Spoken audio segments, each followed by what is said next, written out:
Welcome to another edition, Fly Tying the Angler's Art. Again, Carolyn and I think that we have a pretty good show for you. It's going to be a little bit different, a real mixed bag, if you will, but it's kind of a beadhead and conehead night tonight.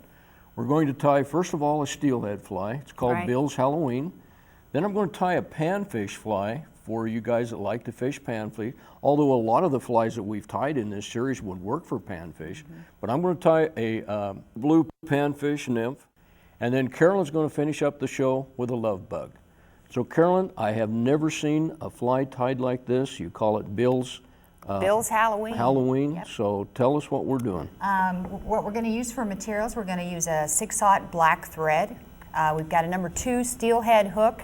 We've got some silver cones. We have rubber legs, black and orange. That must be where it gets a Halloween name. Right, Okay. right. And we're using a black poly for the body, and we're going to rib with an oval tinsel. We have ostrich black, black hackle, and orange guinea feathers. Okay. Now this is a really cool pattern. This is a new pattern. I learned this from Bill Martz in Spokane. And this is tied really different than any other steelhead fly you'd meet. Well, you're telling me that the cone goes on the rear of the hook. Yeah. And it's using ostrich instead of the usual marabou that people use on a steelhead fly. So that's a little different. So what we're going to do is go right back here above the bend of this hook, and we're going to tie in our little orange rubber legs, okay? What, don't they call those silly legs? Is that the name? Well, I like that name, it seems silly like legs. I read that somewhere. So we're going to put silly legs on this thing in the back. So they will really breathe and kick then, won't Yeah, this one looks really good when you're stripping this fly in. But you say the cone goes at the rear, Yep, so we're it's gonna going slide to it sink down. rear first into the water. Yep. Huh. So that's going to really make those little legs jump around when you're stripping this one in.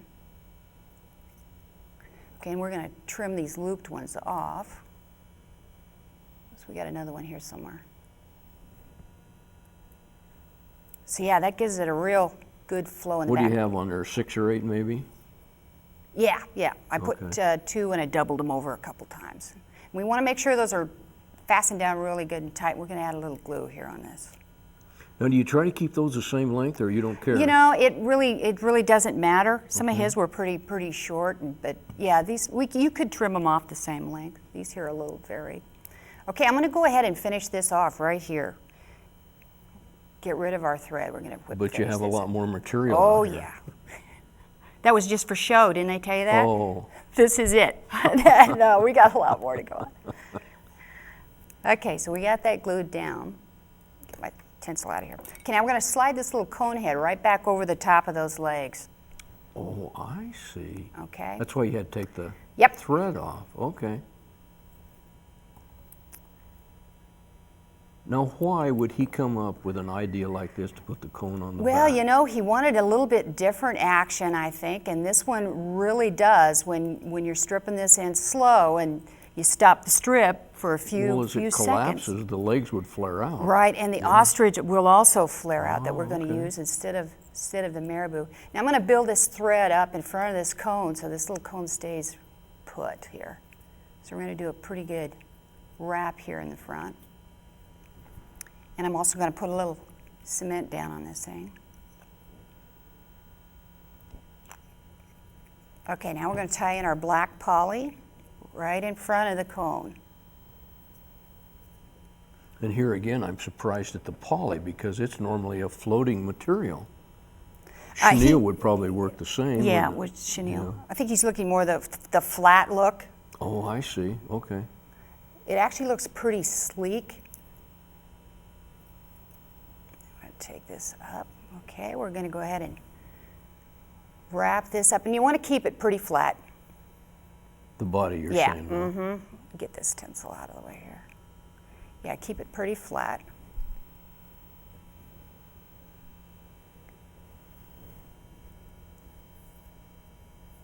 Bring that up to your hook or your thread. We're going to tie it off right about there. That just looks so different to see that cone Yeah. in the back. Lay down our tinsel. Uh-huh. And he usually, his pattern actually was a spay fly. So we're tying this quite a bit smaller than his original pattern. Oh, his would be a lot bigger. Yeah. Then. Okay. Well, you're tying a smaller spay. Yeah, okay. a little guy. Okay, now we're going to try in our black ostrich, and I've got these all cut out right here. We want to make this just a little bit longer than that tail. Somewhere right about So this is there. going to also be a wing? Is that what you're saying? Yeah. And I'm going to tie about 4 of these on one side. So these are really going to fluff right out. I wonder how durable those are. You know, casting. I've got to fish this fly once so far for just a short period of time. But, you know, I was fishing and banging it into the rocks, and I was really surprised. It really is pretty durable. I had my doubts with the ostrich, you know, being able to maintain, so. Okay, now we're going to go in and try in our hackle. We're going to tie in the orange first. Try to grab the pliers here.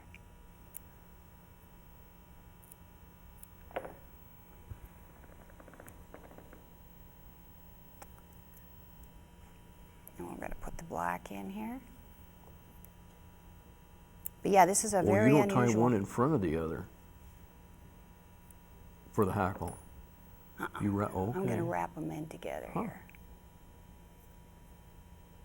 Well, that certainly has a lot of loose material that will certainly breathe in the water. Roll this up. So really, the longer the hackle you have here, this could black's, be the more effective. Yeah, this black is a little shorter than I would really like. Yeah. And webby would also be pretty good. But yeah, I think the black is probably a little shorter than I would like. We're going to roll the yellow in. Orange, excuse me, yeah. Well, you're confusing me with the fly with the cone in the back to start with, and now you're telling me a different color. Well, I was colorblind there for a second. Okay, we're going to tie this off.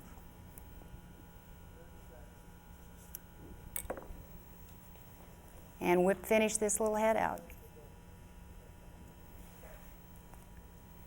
Boy, that's a wild-looking fly. Yeah. I can see why the Halloween name. Yes. And, you know, he ties this in a lot of different colors, though. So, you know, I really dreamed this name up for him. This is a new pattern. Now, I can see that fly also tied in purple. Purple, pink is very effective for him. Yeah, really? Pink and purple. So there you go, Bill's Halloween. Well, tell us what's in it. Okay, we started out with orange crazy legs. And then we've got a silver cone in the back, poly body wrapped with oval tinsel. We've got some ostrich feathers for the wing and finished out with orange and black hackle. Bill's Halloween. Orange guinea. That's a neat looking fly. I'm going to have to try that. Now this next fly is a blue panfish nymph. This should be good. What materials are we going to use on this guy? And I think that it would work for even trout, but they say it is for panfish, bass or crappie or whatever. Crappie's good. I'll use a 6/0 black tying thread. This will have a bead head, like we said to start with. It's kind of a bead head, cone head show. I am going to do my little trick again with the lead wire inside the bead. Oh, yeah. The tail will be peacock breast feather. The body is muskrat, a natural muskrat. I'll rib it with a copper wire. The hackle is partridge. It's a soft hackle fly, like a lot of them we've been tying tonight. First thing I'm going to do is take this lead wire. The hook or the bead has a little bit of a larger hole in the side toward the bend than it does toward the eye. Otherwise, it would want to fall off the end of the eye. So I just take about 4 or 5 wraps of small lead wire there.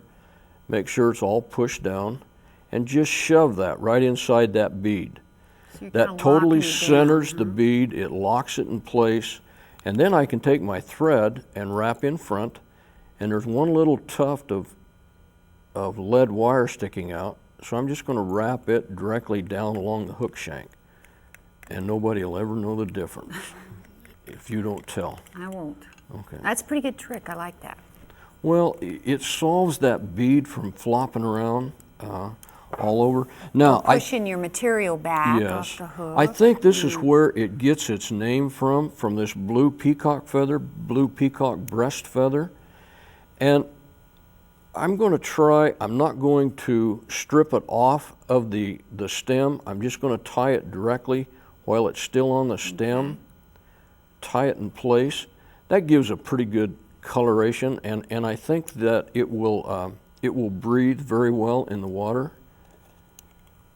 I'll get all those butts bound down.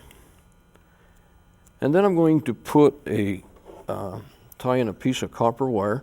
Now this wire, I just took from an electrical cord. Yeah, so do I. You can buy it already spooled. It's not a big deal, not an expensive item. I don't know why I do it that way, but I have a bunch of it that I stripped off, and so that's what I use. I'll tell you a funny story. I remember Dave, we were going through this fly like this, and I was using copper wire. He said he tried to use copper wire, but it made his wife very upset when he pulled the cord out and started taking. Leave it to Dave.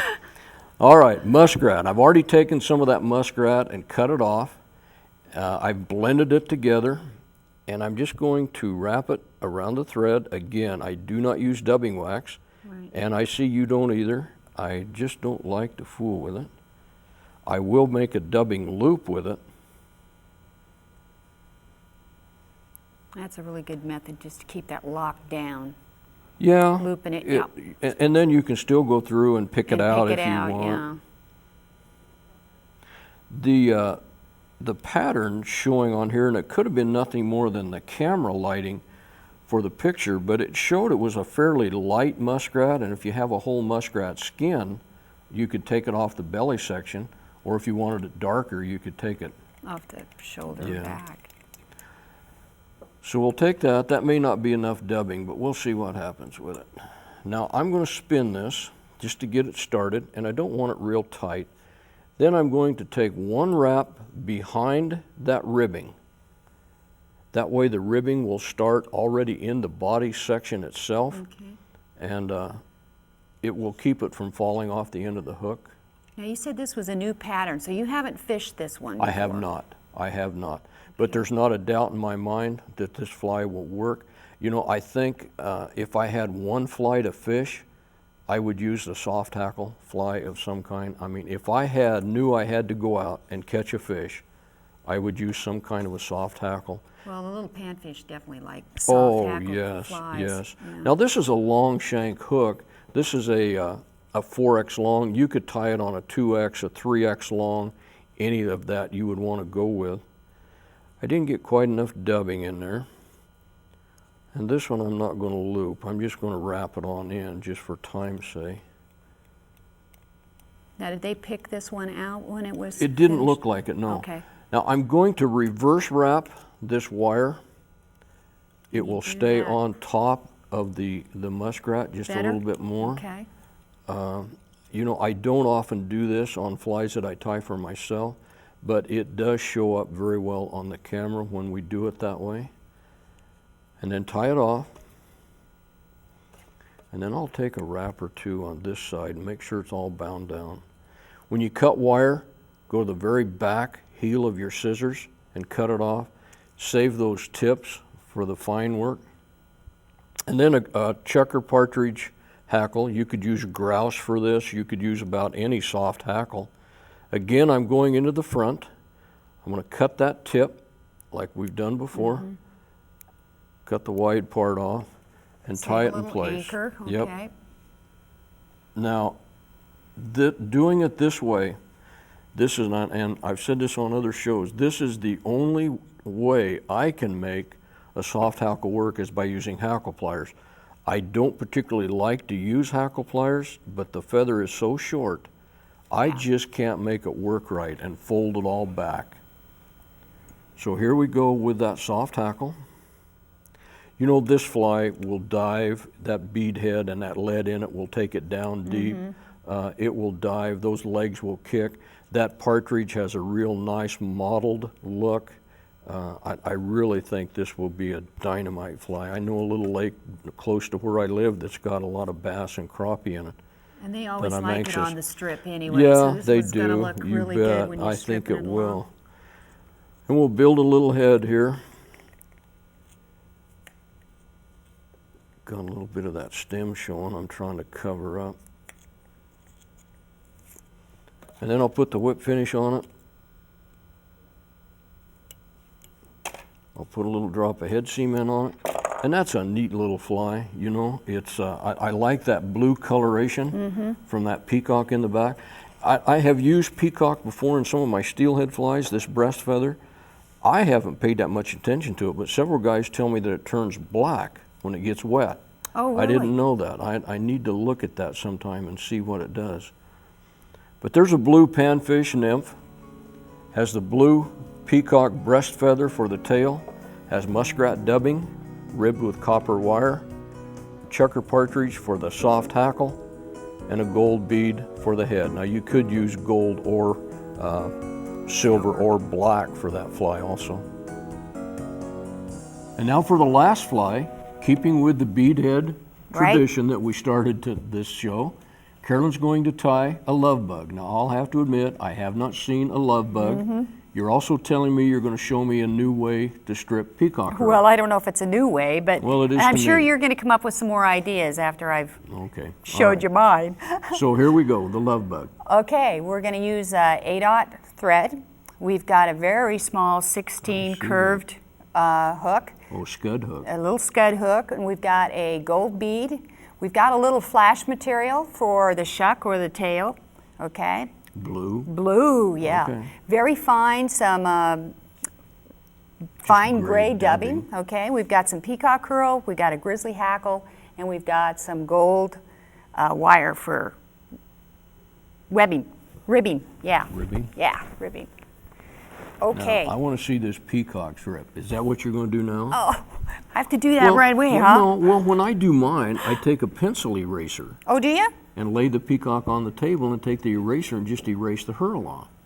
Is that how you do it, huh? Well, a lot of that's people how I do it. dip it in, what, Clorox and but all you can kinds of burn good it and stuff. it makes it stiff. Yeah. Anyway, I'm going to put thread on here first, okay? Okay. All right. That'd be good. Yeah, that'd be good.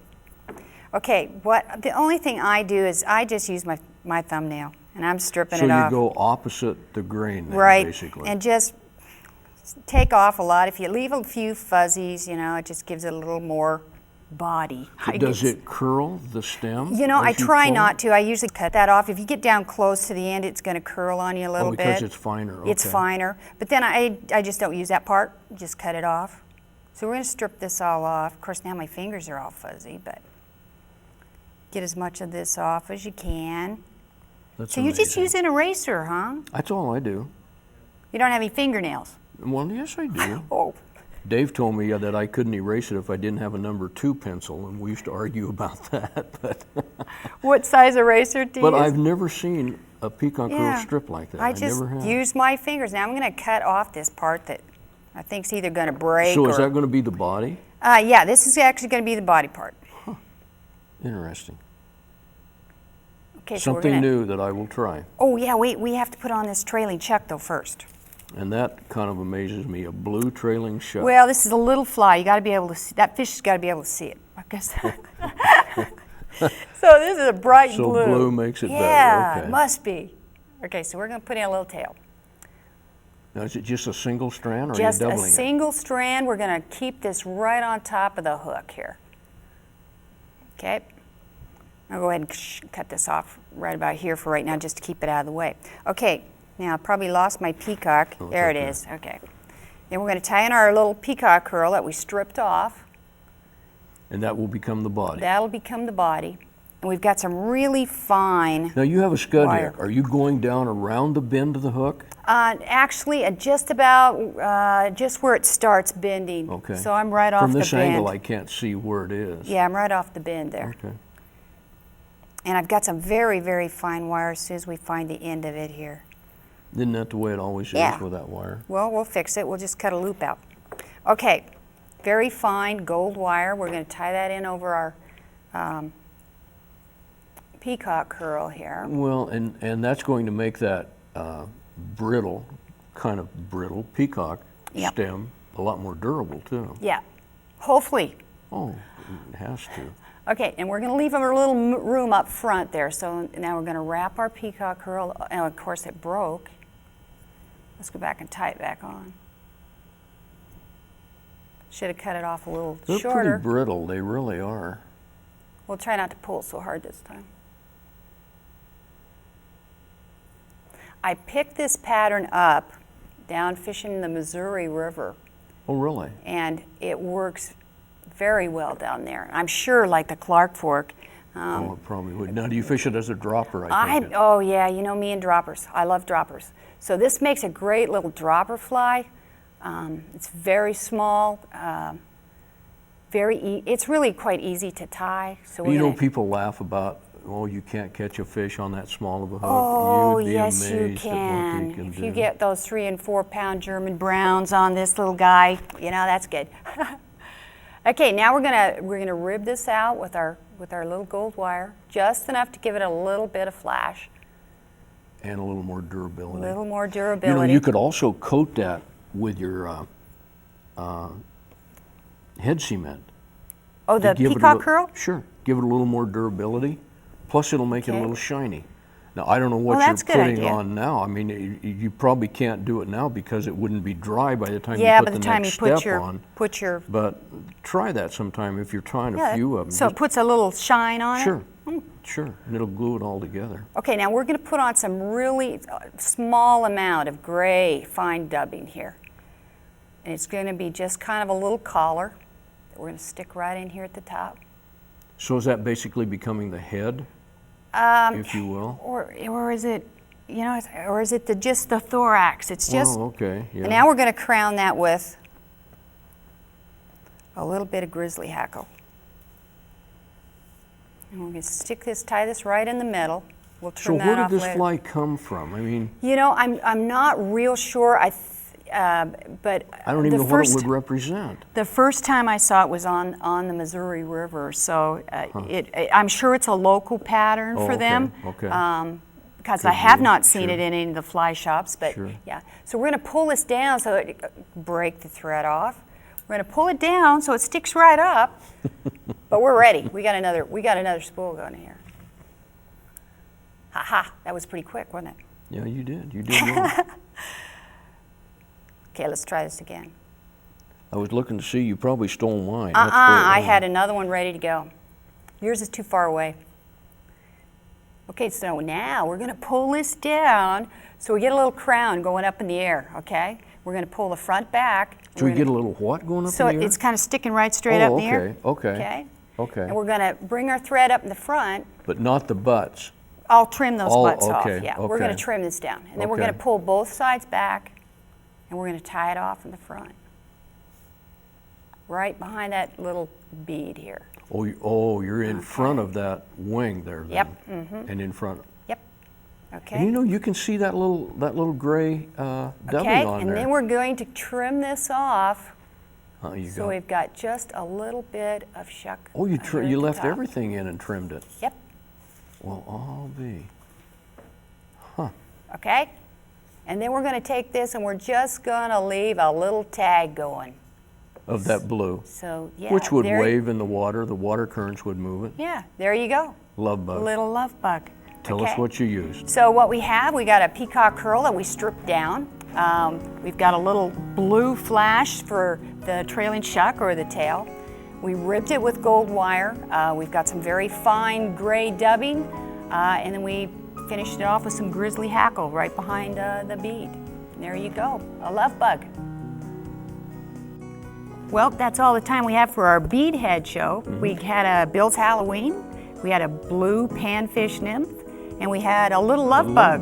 Little love bug. Little Yes, it love was. bug. So that's all the time we have. Thanks for watching, and we'll see you next week.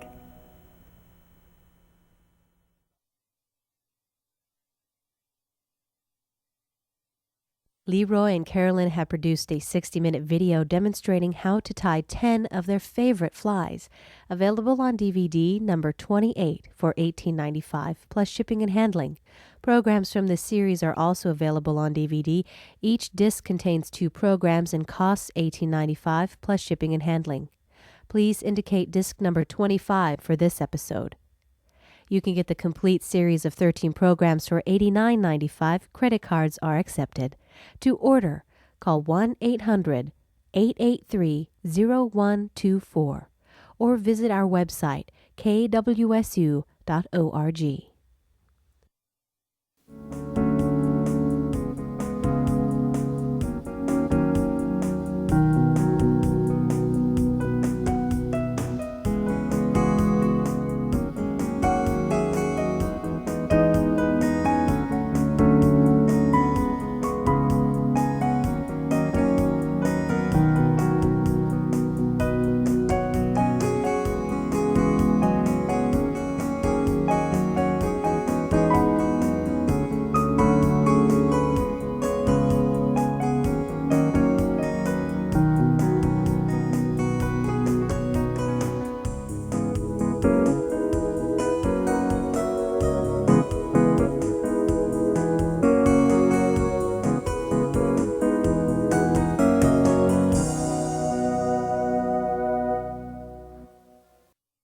For more information about this program, please visit our website, kwsu.org.